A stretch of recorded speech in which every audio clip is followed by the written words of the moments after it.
नमस्कार, future express में आप सभी का स्वागत है। मैं हूं सुमित और हफ्ते का पहला कारोबारी सत्र भारतीय बाजार एक रेंज बाउंड ट्रेड के साथ कामकाज करते हुए जो लोअर लेवल से शुरुआत हुई थी, अंतर्राष्ट्रीय संकेत थे गैप डाउन के और उसके बाद निचले स्तरों से रिकवरी के बाद करीब फ्लैटिश टोन पे ही इंडिसेस कामकाज करते हुए 21,450 460 के जोन में कामकाज हो रहा है। लोअर लेवल से एक अच्छी रिकवरी निफ्टी बैंक के अंदर भी आपको आते हुए दिखाई पड़ेगी। हालांकि है लाल निशान में ही वहाँ पर कामकाज, लेकिन रिकवरी लोअर लेवल से ज़रूर आई है। 1/4% के आसपास का डिप वहाँ पर देखने को मिल रहा है। Mid cap index day high पर कामकाज करता हुआ 0.5% के आसपास की बढ़त यहाँ पर, और स्मॉल कैप इंडेक्स भी डे हाई पर नए रिकॉर्ड स्तरों पर बेसिकली कामकाज करते हुए पहली बार 15,000 के ऊपर आपको स्मॉल कैप इंडिसेस कामकाज करता हुआ दिखाई पड़ेगा। एडवांस डिक्लाइन करीब 1900 शेयर मोरलेस तेजी के साथ कामकाज कर रहे हैं और करीब 1180 शेयरों में बिकवाली है। की कंट्रीब्यूटर के तौर पर सभी मेजर, चाहे देश की सबसे बड़ी कंपनी रिलायंस इंडस्ट्रीज 25 अंकों का कंट्रीब्यूशन, लार्जेस्ट फार्मा कंपनी करीब 8 अंकों का कंट्रीब्यूशन, लार्जेस्ट बैंक 7 अंकों का कंट्रीब्यूशन और लार्जेस्ट आईटी कंपनी करीब 5 अंकों का कंट्रीब्यूशन ये देते हुए pressure wise ICICI bank, ITC, भारतीय एयरटेल और पावर ग्रिड कुछ ऐसे नाम जो कि दबाव के साथ सो फार कामकाज करते हुए दिखाई पड़ रहे हैं। आगे हम बातचीत करेंगे आशीष बहेती से और उनसे हम मार्केट से बातचीत करेंगे, कुछ स्टॉक्स पे चर्चा करेंगे। लेकिन इस बीच एक बड़ी खबर आ रही है वोडाफोन आइडिया को लेकर, जहां पे टीडी सैट की तरफ से एक बड़ी राहत वोडाफोन आइडिया को मिलते हुए दिखाई पड़ रही है। पूरी खबर क्या है, किस तरह की डिटेल्स हैं, इस पर पहले असीम से बातचीत कर लेते हैं। करीब 755 करोड़ रुपए का जो निर्देश था उसको लेकर कुछ अपडेट आता हुआ दिखाई पड़ रहा है। असीम, क्या ये तमाम डिटेल और किस तरह की राहत से मान के चलें? देखिए, साल 2019 में दोनों कंपनियों का मर्जर हुआ था। तब सरकार ने इनके सामने मांग रखी थी कि आपको 3,926 करोड़ रुपए चुकाने हैं। बाद में उसका असेसमेंट दोबारा किया गया तो पता चला कि 3,170 करोड़ रुपए की ही रकम चुकानी थी। तो ये मामला टीडी सेट में पहुंचा। टीडी सेट ने शुक्रवार को इसके ऊपर आदेश जारी किया है। सरकार को कहा है कि अगले 15 दिन के अंदर आप 755 करोड़ रुपए रिफंड करें या फिर इसको एडजस्ट करें। तो अगले कुछ क्वार्टर्स की फीस कंपनी को अब नहीं चुकानी पड़ेगी। 755 करोड़ रुपए की ये रकम है, जिसको कि लाइसेंस फीस और स्पेक्ट्रम फीस के तौर पर एडजस्ट किया जाएगा। तो कंपनी के लिए एक बहुत बड़ी राहत अब टीडी सेट से आती हुई दिखाई पड़ रही है। एक तरह से कहें कि कंपनी के पास 755 करोड़ रुपए का रिफंड आता हुआ दिखाई दे रहा है। नहीं तो मोटा मोटा ये मान लें असीम की 755 करोड़ रुपए की एक अदायगी थी कंपनी के ऊपर, वो अब कंपनी को नहीं देना है, वो एडजस्ट हो जाएगा। देखिए, कंपनी पहले ही ये रकम चुका चुकी है, लेकिन अंडर प्रोटेस्ट कंपनी ने ये रकम सरकार को चुकाई थी और उसके बाद टीडी सेट में याचिका दायर की थी कि हमारी इतनी लाइबिलिटी नहीं बनती है, लेकिन हमें मर्जर करना है तो हम ये लाइबिलिटी अभी इतनी रकम चुका रहे हैं और बाद में इसका जो कैलकुलेशन होगा उस कैलकुलेशन के बाद इस रकम को एडजस्ट कर लिया जाएगा। तो अब टीडी सेट की तरफ से भी ऑर्डर आ गया कि वो रकम को एडजस्ट किया जाए। तो 755 करोड़ रुपए की रकम कंपनी के अगले जितने भी लाइसेंस फीस होगी उसमें एडजस्ट किया जाएगा। अगले जितने भी क्वार्टर की लाइसेंस फीस होगी कंपनी को वो चुकानी नहीं पड़ेगी। दूरसंचार विभाग इसको एडजस्ट करेगा, सरकार इसको एडजस्ट करेगी। ओके, तो 755 करोड़ रुपए का एक जो पहले पेमेंट कंपनी कर चुकी है उस पेमेंट को अब सरकार आगे चल के एडजस्ट करेगी। ये वोडाफोन आइडिया के लिए एक अच्छा खबर तो है ही, साथ ही साथ अब इसका शायद इम्प्लीकेशन देखेंगे इंडस टावर जैसी कंपनियों के ऊपर भी कि कोई भी तरह का अगर मोमेंटम आपको यहाँ मिलता है तो जितनी का एक अपमूव आता है वो बाकी इंडस टावर जैसी कंपनियों के अंदर भी उसका एक रिएक्शन आता हुआ दिखाई पड़ता है। इसीलिए इंडस टावर भी लोअर लेवल से एक अच्छी रिकवरी के साथ सोफार कामकाज करता हुआ दिखाई पड़ रहा है। तो वोडाफोन आइडिया और इंडस टावर दोनों में लोअर लेवल से इस खबर के बीच में एक रिएक्शन आता हुआ दिखाई पड़ रहा है। बहुत बहुत शुक्रिया असीम हमारे साथ मौजूद रहने के लिए और इस खबर पे बातचीत करने के लिए। 755 करोड़ रुपए का जो पेमेंट है जो वोडाफोन आइडिया पहले कर चुका है उस पेमेंट को अब आगे चल के एडजस्ट किया जाएगा क्वार्टरली के लिहाज से, और उसी का रिएक्शन आप देख रहे हैं वोडाफोन आइडिया में भी और इंडस टावर में भी लोअर लेवल से रिकवरी के तौर पर दिखाई पड़ रहा है। आगे बढ़ते हैं और बातचीत करते हैं हम आशीष बहेती से भी, लेकिन उनसे बातचीत करने से पहले कुछ ऑप्शंस के नंबर आपकी स्क्रीन पर आएंगे, जहां पर निफ्टी की करीब 21,450 की कॉल, 21,500 और 21,600 की कॉल्स, ये 3 कॉल्स हैं जहां पर आपको मेजर राइटिंग होते हुए दिखाई पड़ेगी। सबसे ज़्यादा राइटिंग इनफैक्ट 21,500 के जोन्स में आपको सो फार होते हुए दिखाई पड़ रही है। एक बार पुट के नंबर्स भी लेकर आइए, वहाँ किस तरह की सिचुएशंस देखने को मिलेगी कि कॉल राइटर्स जो है सबसे ज़्यादा 21,500 के आसपास आपको दिखाई पड़ेंगे। 21,450, 21,400 और 21,300 के जोन्स में आपको सबसे ज़्यादा पुट राइटिंग होते हुए दिखाई पड़ेगी। इसमें भी फर्मली 21,400, 21,350 ये 3 ऐसे जोन हैं जहां पर आपको मेजर पुट राइटिंग होते हुए दिखाई पड़ेगी। निफ्टी बैंक का नंबर भी आएगा, वहां पर किस तरह की सिचुएशंस देखने को मिले। निफ्टी बैंक के केस में 48,000 के जोन में आपको सबसे ज़्यादा कॉल राइटर्स दिखाई पड़ेंगे। 48,100, 48,000, 48,200 के जोन में कॉल राइटिंग है, लेकिन 48,000 के जोन में सबसे ज़्यादा कॉल राइटर सो फार आपको राइटिंग करते हुए दिखाई पड़ेंगे। और लोअर लेवल पे 48,000 और 47,900 इन जोन्स के अंदर आपको सोफा सबसे ज़्यादा पुट राइटिंग होते हुए दिखाई पड़ेगी। तो एक बढ़िया जो जमावड़ा है वो 48,000 के जोन्स में आपको शायद आता हुआ दिखाई पड़ेगा कॉल राइटर्स और पुट राइटर्स का। हीट मैप की सिचुएशन में मेजरली बुलिश साइड पे ही साइन है। लॉन्ग है 83-37 है शॉर्ट कवरिंग, करीब 42 शॉर्ट्स हैं और 23 शेयरों में अनवाइंडिंग होते हुए दिखाई पड़ रही है। कहाँ पर लॉन्ग और कहाँ पर शॉर्ट कवरिंग है एक करके वो भी आप देख लीजिए। जाइडस लाइफ लॉन्ग बन रहे हैं, मतलब फार्मा में बेसिकली लॉन्ग है, तो जाइडस लाइफ और लॉरस लैब दो नाम जो कि मेजर लॉन्ग साइड पर हैं। सिटी यूनियन बैंक 3.5% ऊपर है, IEX करीब 2.5% के आसपास की तेज़ी यहाँ पर भी है और BEL 2.5% के आसपास का इजाफा यहाँ पर भी होता हुआ दिखाई पड़ रहा है लॉन्ग साइड पर। इसके अलावा शॉर्ट कवरिंग है बलरामपुर चीनी में, पूरा चीनी का स्पेस ही आज तेज़ी में है, चाहे कैश मार्केट के शेयर देख लें, F&O साइड पर देख लें। Metals and NALCO carry forward है, फ्राइडे की तेज़ी को यहाँ पर कैरी कर रहा है। IRCTC लाइकवाइज एक अच्छे अपमूव को कैरी कर रहा है। सेल और हिंदुस्तान कॉपर, तो मेटल में हेल, हिंदुस्तान कॉपर, सेल और नाल्को तीन नाम जो कि आपको लॉन्ग साइड पे दिखाई पड़ेंगे। नए शॉर्ट्स बिल्डअप हो रहे हैं रैमको सीमेंट में, पावर ग्रिड में, ITC में और ICICI बैंक जो कि 1-1.5% के आसपास का डिक्लाइन दिखा रहा है। मेटल में न्यूज़ फ्लोज के बीच में JSW स्टील में नई शॉर्टिंग हो रही है। अनवाइंडिंग है रियल स्टेट में से गोदरेज प्रॉपर्टीज़ करीब 3% नीचे, ओबरॉय रियल्टी 2.5% नीचे, सीमेंट में से इंडिया सीमेंट और कोल इंडिया जहाँ पर अनवाइंडिंग है। जी एंटरटेनमेंट में न्यूज़ फ्लोज के बीच में आज कुछ हद तक अनवाइंडिंग होते हुए दिखाई पड़ रही है। इन नंबर्स के बीच में अब बातचीत कर लेते हैं आशीष जी से। आशीष जी नमस्कार, स्वागत है आपका कार्यक्रम में। पहले तो मार्केट्स को लेके आपका टेक आज, क्योंकि एक रेंज बाउंड ट्रेड है फ्रंट लाइन इंडेक्स के अंदर, लेकिन मिड कैप स्मॉल कैप अच्छे मोमेंटम में है, नए हाइस पे कामकाज कर रहा है। कैसे रीड करो आप मार्केट्स को? Good afternoon Sumit ji Nifty एक आई थिंक पॉज डे आप थोड़ा सा बोल सकते हैं। पिछले 2 हफ्तों से हमने कंसिस्टेंटली रैली देखी है निफ्टी और बैंक निफ्टी दोनों में। अगर पिछले 2 हफ्तों की मूवमेंट डिस्कस करूं, इनफैक्ट अगर आप 3 हफ्तों का चार्ट देख ले तो वही निफ्टी 20,000 से 21,400 तक की रैली, 1400 पॉइंट की रैली दिखाकर अब थोड़ा सा एक पॉज डे सेलिब्रेट कर रहा है। हमें लग रहा है कि एक अच्छा पॉइंट है स्टॉक स्पेसिफिक मूव को कैप्चर करने का। अगर निफ्टी को डिप आता है तो जरूर खरीदारी की सलाह है। जिनके पास निफ्टी लॉन्ग है बने रहे। थोड़ा सा डीप स्टॉप लॉस है 21,250 जब तक रीच नहीं होता। हमारी सलाह यही है कि कोई भी डिप आए तो उसमें तेजी की तरफ पोजीशन बनाए। निफ्टी के हमारे जो टारगेट्स है वो मेरे ऑल टाइम हाई निफ्टी 21,700 तक के जोन दिखाने के लिए वेल प्लेस्ड है।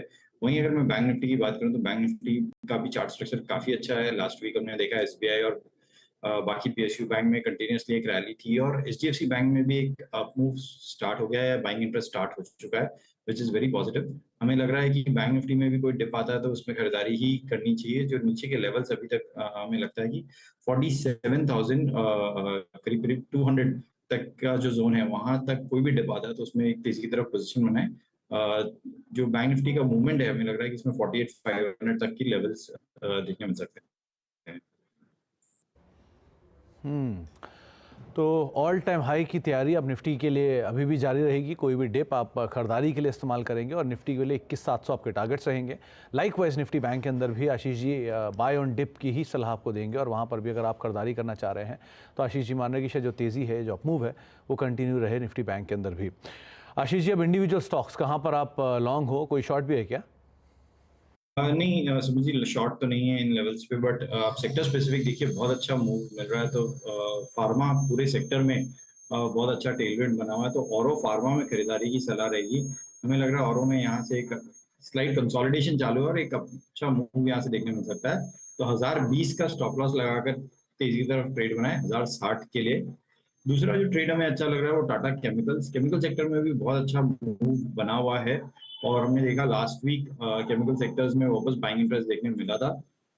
तो टाटा केमिकल में खरीदारी की सलाह है। इसमें भी जो स्टॉप लॉस मेंटेन करना है वो एक्जैक्टली 1020 का ही SL मेंटेन करना है। इसके टारगेट जो आ रहे हैं वो 1065 के टारगेट्स है। तीसरा जो स्टॉक हमें अच्छा लग रहा है वो अंबुजा सीमेंट। एक की लेवल था इसके लिए 520 का जोन जो था एक रेजिस्टेंस जोन के जैसे बना हुआ था, ये उसे क्लियरली आज टेक करते हुए देखने मिल रहा है। तो हमें लगता है कि जो स्टॉप लॉस अब मेंटेन करना है वो 520 जो कि एक सपोर्ट था, जो कि एक रेजिस्टेंस बना था, अब सपोर्ट की तरह काम करने वाला है। तो 520 का स्टॉप लॉस लगाकर अंबुजा सीमेंट में खरीदारी की सलाह है 540 के टारगेट के लिए। सुमित जी, ये सब जो लेवल्स बताए मैंने कैश के लेवल्स बताए हैं। ओके तो अंबुजा सीमेंट 520 का एक स्टॉप लेके आप लॉन्ग साइड पे अपनी पोजीशंस को देख सकते हैं। फार्मा स्पेस में एक अच्छा अपमूव है, तो फार्मा में औरोबिंदो फार्मा जिसको आप लॉन्ग साइड पर लेकर जा सकते हैं। ये दो नाम हैं आपको डाइवर्सिफाइड स्पेस से, और केमिकल से टाटा केमिकल। टाटा समूह का सबसे सस्ता अगर कोई स्टॉक अभी कामकाज कर रहा है वैल्यूएशन वाइज तो टाटा केमिकल है। तो एक टाटा केमिकल अच्छा टेलविंड है, वहाँ पर भी करीब 1% की तेज़ी है। इसको भी आप 1020 के स्टॉप के साथ लॉन्ग साइड पे देख सकते हैं। अंबुजा 540 के टारगेट्स के लिए। इसके अलावा औरबिंदो फार्मा और साथ साथ टाटा केमिकल, 3 नाम जो कि आशीष ने आपको सुझाया है, जिनको आप लॉन्ग साइड पर लेकर चल सकते हैं। आगे भी हम आशीष से बातचीत जारी रखेंगे, लेकिन अब एक रियल एस्टेट कंपनी सूरज एस्टेट का आईपीओ आज से खुल गया है और कंपनी रेजिडेंशियल और कमर्शियल प्रोजेक्ट बनाती है। आईपीओ का प्राइस बैंड 340 से 360 रुपये प्रति शेयर है और आईपीओ के जरिए कंपनी की 400 करोड़ रुपए जुटाने की योजना है। आईपीओ पर बातचीत करने के लिए कंपनी के सीएमडी राजन थॉमस और डायरेक्टर राहुल थॉमस हमारे साथ मौजूद भी हैं। सर नमस्कार, आप दोनों को ही नमस्कार हमारी तरफ से और स्वागत है आप दोनों का ही कार्यक्रम में। तो सबसे पहले राजन सर एक सवाल तो आपसे होगा, माफ़ी, सबसे पहले जो राजन सर एक क्वेश्चन आपसे कि जो फंड रेज 400 करोड़ रुपए के आसपास के हो रहे हैं, इस फंड रेजिंग को जिसमें आपने रिसेंटली एक अच्छा रिस्पांस एंकर इन्वेस्टर की तरफ से भी आते हुए देखा है, कैसे ये फंड का डिप्लॉयमेंट है, क्या यूज़ करोगे, कैसे हम गोइंग फॉरवर्ड इसका एक्सपेंशन होते हुए देखेंगे? हाँ जी, 400 करोड़ में से 285 करोड़ जो है हम लोग हाई कॉस्ट डेट के लिए वापरेंगे और उसमें से काफ़ी इंटरेस्ट सेविंग होगा और वो इंटरेस्ट सेविंग हमारा आगे का फ्यूचर साइट्स के लिए it will be used as a initial capital. Okay Rahul sir, करीब 550 करोड़ रुपए के आसपास का कंपनी पे डेट है, 400 करोड़ रुपए के आसपास आप आईपीओ में रेज कर रहे हो। पोस्ट आईपीओ किस तरह की डेट की पिक्चर बनने वाली है, किस तरह के डेट रीपेमेंट होंगे और क्या कंडीशन में एक्सपेक्ट कर सकते हैं? हाँ जी, अपना एग्जिस्टिंग सिक्योर डेट 450 करोड़ है, जिसमें से 285 करोड़ हम लोग रीपे करने के बाद कुछ करीब 165 करोड़ बचेगा। पोस्ट इश्यू के बाद अपना debt equity ratio will be ratio करीब 0.5 to 0.6 का करीब होगा। ओके और राहुल सर, क्योंकि मेजरली आप लोग मुंबई रीजन के अंदर कामकाज करते हो एमएमआर में, और वहाँ पर अगर मैं ब्रेकअप देखूं तो किस तरह के रियलाइजेशन आप उठाते हो रीडेवलपमेंट साइड से या न्यू डेवलपमेंट साइड से, कैसे इस मार्केट को आप कैसे काम कर रहे हो, अभी क्या एक्सपेंशन है वहाँ पे? हमारा मेजर फोकस रीडेवलपमेंट का है। तो रीडेवलपमेंट में 2 प्रकार के रीडेवलपमेंट होते हैं। एक तो 33/7 जो सेस्ट प्रॉपर्टी बोलते हैं, which is structures prior to 1960। दूसरे प्रकार का जो रीडेवलपमेंट है that is society redevelopment under 33/7B। तो हमारा एक्सपर्टीज 1986 से दोनों प्रकार के हैं और ऑफकोर्स हम लोग अभी recently under the new DCPR 33/7B का भी जो FSI बढ़ गया है, उसके हिसाब से हम लोग ने 3 सोसाइटी भी साइन किया है। और हमारा कुछ वेकेंट लैंड्स भी है, उसका भी साइड बाय साइड डेवलपमेंट होगा। वेकेंट लैंड्स का भी हम लोग करते रहेंगे। वेकेंट लैंड्स का भी अपॉर्चुनिटीज जैसे जैसे आएगा वो भी हम लेते रहेंगे जी साइड। तो राजन सर, अभी रिसेंटली क्या बांद्रा साइड पर एक्सपैंड कर रहे हो? अब तक आपका जो मेजर थ्रस्ट था वो शायद माहिम, दादर, प्रभा देवी, परेल ये साइड पर था और अब आप सिर्फ बांद्रा की साइड जा रहे हो, तो वहाँ के रियलाइजेशन एवरेज जो आपकी रियलाइजेशन है उससे क्या बेटर साइड पर रहेंगे? कैसे नंबर हम वहाँ एक्सपेक्ट करेंगे और कब तक यहाँ की मार्केट को आप एक्सप्लोर कर लोगे? बांद्रा एरिया में प्राइसेस आर बेटर। प्राइसेस अपना साउथ सेंट्रल मुंबई से थोड़ा अधिक है और जिस एरिया में हम लोग काम कर रहे हैं वहाँ पर काफी स्कोप है फर्दर एक्सपेंशन के लिए। तो प्राइस रेंज अराउंड। और राहुल सर, ये तो मुंबई के बाहर कोई प्लान है क्या राहुल सर भी, या आप क्योंकि मेजरली सेंट्रल मुंबई पे ही लोकेटेड हो, सो क्या मुंबई के बाहर एक्सपेक्ट कर सकते हैं हम कुछ एक्सपेंशन? नहीं, हम लोग का फोकस MMR रीजन पे ही है। तो मेन फोकस अभी नेक्स्ट जो सबर्ब जो बांद्रा कर रहे हैं उस पर हम लोग फोकस करेंगे and within the MMR region, that is a focus. और हमारे पास एक 5 ईयर का पाइपलाइन है इस समय और आगे चल के जैसे एग्जिस्टिंग साइट्स और फ्यूचर साइट्स करते रहेंगे और अपॉर्चुनिटीज के लिए हम ढूंढेंगे ग्रेटर मुंबई के अंदर और काफी अपॉर्चुनिटीज मिलने का संभावना भी है और आशा भी है और उसको हम खरीदी करके या जॉइंट डेवलपमेंट करके इसको पाइपलाइन को और बढ़ाएंगे। ओके राहुल सर, जाने से पहले एक और सवाल, जो मिड और लग्जरी हाउसिंग है इसके स्प्लिट को लेकर आप कुछ कह सकते हो? किस तरह का मिड हाउसिंग से रेवेन्यू आता है और लग्जरी मार्केट्स को कैसे एक्सप्लोर कर रहे हो आप? तो हमारा जो स्प्लिट अभी फिलहाल जो है 60% towards value luxury which is 1 and 2 BHK compact homes, 30% जो रहेगा लग्जरी क्लाइंटेल के लिए रहेगा और 10% will be for commercial projects. Okay, चलिए बहुत बहुत शुक्रिया राजन सर आपका भी और राहुल सर आपका भी हमारे साथ Thank you. मौजूद रहने के लिए, और अपकमिंग आईपीओस के लिए आपको बहुत बहुत शुभकामनाएं। उम्मीद करते हैं बढ़िया सब्सक्रिप्शन फिगर और लिस्टिंग के गेन्स आपको आने वाले समय में यहाँ पे देखने को मिलेंगे। और बहुत बहुत शुक्रिया जी, pension plan बहुत हमसे शुक्रिया हमको शेयर करने के लिए। आपका स्टूडियो को आने में मौका देने के लिए बहुत शुक्रिया। Thank you sir, thank you. चलिए एक ब्रेक का वक्त।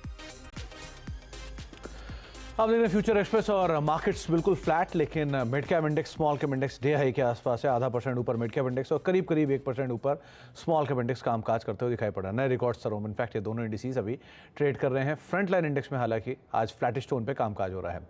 आशीष जी, कोई सस्ता ऑप्शन आइडेंटिफाई किया आपने? सुमित जी, सस्ता ऑप्शन के तौर पे बायोकॉन के 255 के कॉल में खरीदारी की सलाह रहेगी। अगर आप ये चार्ट्स देखेंगे तो 17 अक्टूबर को एक गैप बना था बायोकॉन में और करीब 7% का डिप आया था और वहां से स्टॉक मैसिवली करेक्ट हुआ और जो अब वापस अपना 250 का जो जोन है उसे रीगेन करता हुआ देखने मिल रहा है। 250 पे हम देख रहे हैं क्लियरली जो कॉल राइटर्स है वो ट्रैप होते हुए देखने मिल रहे हैं। तो 255 का जो ये ऑप्शन चल रहा है 6.25 रुपए के करीब ये चल रहा है। इस पे खरीदारी की सलाह है। 4 रुपए का स्टॉप लॉस लगाना है। मेरा फर्स्ट टारगेट जो इसमें 9 रुपए का और सेकंड टारगेट जो है करीब 10.5 रुपए के टारगेट के लिए पोजीशन बनाई जा सकती है। ओके, तो बायोकॉन की 255 की कॉल 6.5 के जोन्स पर भी ये कामकाज करते हुए दिखाई पड़ रही है।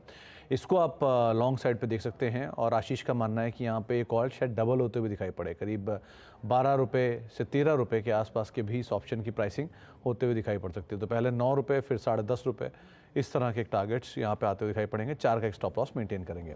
आशीष, एक नाम मैं आपसे और पूछना चाहूँगा, वो है IRCTC का। 800 के ऊपर आपने बात की थी इसके जाने की, 817-18 आ गया है। क्या करना चाहिए यहाँ पे अब? जी सुमित जी, बहुत अच्छा चार्ट सेटअप बना हुआ है और रेलवे में एक थोड़ा सा लगाड़ रहा, बट हमें अच्छा ये है कि अभी कैचअप कर रहा है। हमने जब डिस्कस किया था तब ये 760 के करीब चल रहा था। हमारे सलाह था कि 800-810 तक के लेवल्स आएंगे। एक बार थोड़ा सा यहाँ प्रॉफिट बुक करें और वापस कोई डिप आए तो जरूर उसमें पोजीशन री ऐड करने की सलाह रहेगी। अगर कोई होल्ड कर रहे हैं तो 790 का एक स्ट्रिक्ट स्टॉप लॉस जरूर मेंटेन करें इस पे। ओके, तो 790 का एक स्टॉप, उसे आप ट्रेल करेंगे और होल्ड कर सकते हैं। IRCTC पे चार्ट सेटअप थोड़ा बेटर साइड पे अभी भी आशीष को दिखाई पड़ रहा है। बहुत बहुत शुक्रिया आशीष हमारे साथ मौजूद रहने के लिए और सभी शेयरों पर बातचीत करने के लिए। समय का अभाव से ज़्यादा बातचीत नहीं हुई, लेकिन बहुत बहुत शुक्रिया अपना समय हमें देने के लिए और हमसे चर्चा करने के लिए। तो फिलहाल अब फ्यूचर एक्सप्रेस को यहीं समेटेंगे। एक ब्रेक का वक्त है और ब्रेक के उस पार सास बहु सेंसेक्स आशीष वर्मा के साथ। नमस्कार।